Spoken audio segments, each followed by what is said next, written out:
दीवर जी अब मुझे छोड़ दो, तुम्हारा भाई आ गया तो हंगामा खड़ा हो जाएगा।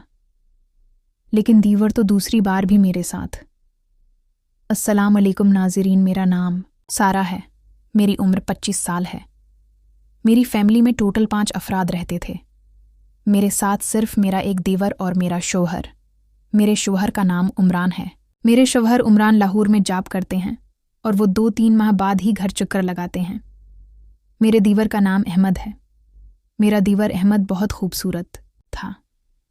मैं अपने दीवर अहमद से बहुत लगाव रखती थी, लेकिन उसके साथ कभी गलत फेल नहीं किया था और न ही मैंने इस बारे में सोचा था। लेकिन जब मैं ब्याह कर अपने ससुराल आई थी तो शादी के 6 माह बाद ही मेरे शौहर की लाहौर में जॉब लग गई थी। हमारी रहाइश फैसलाबाद की है। मेरे शौहर लाहौर चले गए थे। मुझे शौहर की जाने के बाद जो तन्हाई काटती थी और मैं उस करब में मुब्तला थी, मैं किसी को नहीं बता सकती थी। मैं अपने शौहर उमरान से बहुत मोहब्बत करती थी क्योंकि मेरा शौहर इंसान इतना खूबसूरत था कि मैं बता नहीं सकती थी। तो मैं दिन रात अपने शौहर के साथ मोहब्बत में रहती और उसके साथ सुकून लेती रहती थी। लेकिन अचानक से मुझे मेरे शौहर की नौकरी का शौक़ चढ़ा तो मेरे ऊपर तो क़यामत गुजर गई थी। अब मेरे शौहर ने मुझे खुदा हाफिज़ कहा था, अपना सामान बांधा था और लाहौर के लिए रवाना हो गया था। लेकिन मैं कुछ दिन से देख रही थी कि मेरा दीवर अहमद बहुत खुश था। मेरे देवर अहमद की उम्र 17 साल है और वो 2nd ईयर में पढ़ता है। मेरा देवर अहमद बहुत तेज़ लड़का था और पढ़ाई में भी बहुत ज़हीन था। मैं जब ब्याह कर अपने ससुराल में गई थी तो मेरी पहली मुलाकात भी मेरे दीवर अहमद से ही हुई थी।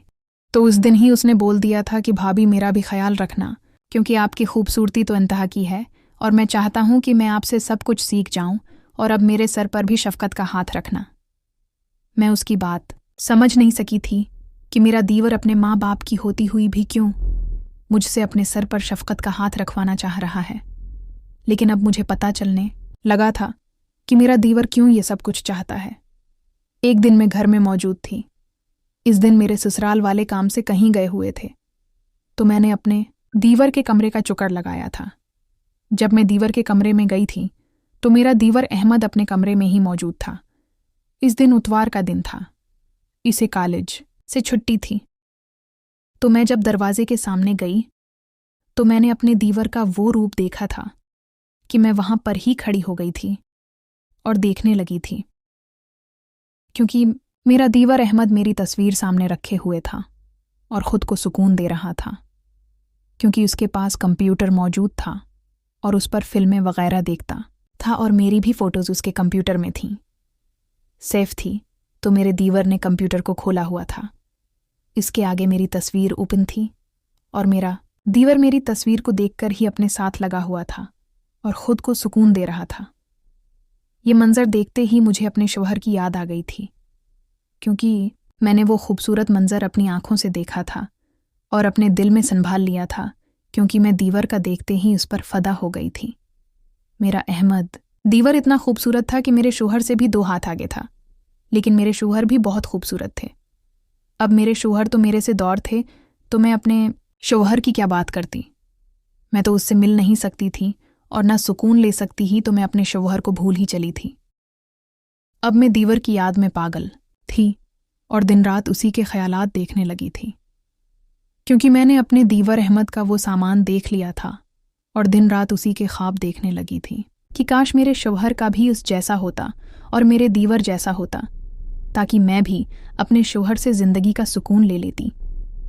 लेकिन मेरा ख्वाब ख्वाब ही रहा था और मेरा दीवर मेरे शौहर से 2 हाथ आगे निकल चुका था।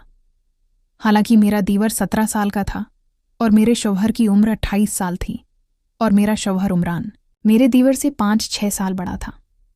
फिर भी उसका सामान छोटा था जो मुझे पसंद नहीं था और मैंने उसको रिजेक्ट कर दिया था और अब सोचने लगी थी कि अब अपने दीवर अहमद के साथ ही सुकून लूँगी और उसे वो सुकून दे दूँगी जो मैं अपने शौहर को देती थी, क्योंकि अब मेरा गुजारा नहीं हो रहा था और मेरे इस मासूम शौहर को लाहौर किए हुए 3 माह हो गए थे और मैं अपने शौहर के पीछे काफ़ी उदास हो गई थी। तो मैंने अब सोचा था कि अब यहाँ तक पहुँचना पड़ेगा और अपने दीवर को भी राज़ी करना होगा, ताकि वो भी मुझे खुश कर दे और घर में रौनक लग जाए, क्योंकि मेरा दीवर अहमद मेरी बहुत खिदमत करता था। मैं जब भी घर में मौजूद होती मुझे उस करीम वगैरह ला कर देता और मेरे लिए अक्सर जेब में चॉकलेट रखता था। मुझे नहीं पता था कि वो ये सब क्यों करता है और मेरा इतना बड़ा ख्याल करता है। अब मैंने फैसला कर लिया था कि अहमद को अपने करीब लाकर उसे राज़ी करूंगी। एक दिन जब घर में कोई नहीं था, मैं अहमद के कमरे में गई। वो पढ़ाई कर रहा था। मैंने उसे आवाज़ दी, अहमद, भाभी से बात करनी है। वो शर्माया और उठकर आया। मैंने उसका हाथ पकड़ा और कहा, तुम जानते हो मैं तुमसे कितनी मोहब्बत करती हूँ। तुम्हारा भाई दूर है और मुझे तन्हाई सताती है। अहमद ने सिर झुका लिया। मैंने उसे गले लगाया और उसके कान में कहा, आज रात मेरे कमरे में आ जाना।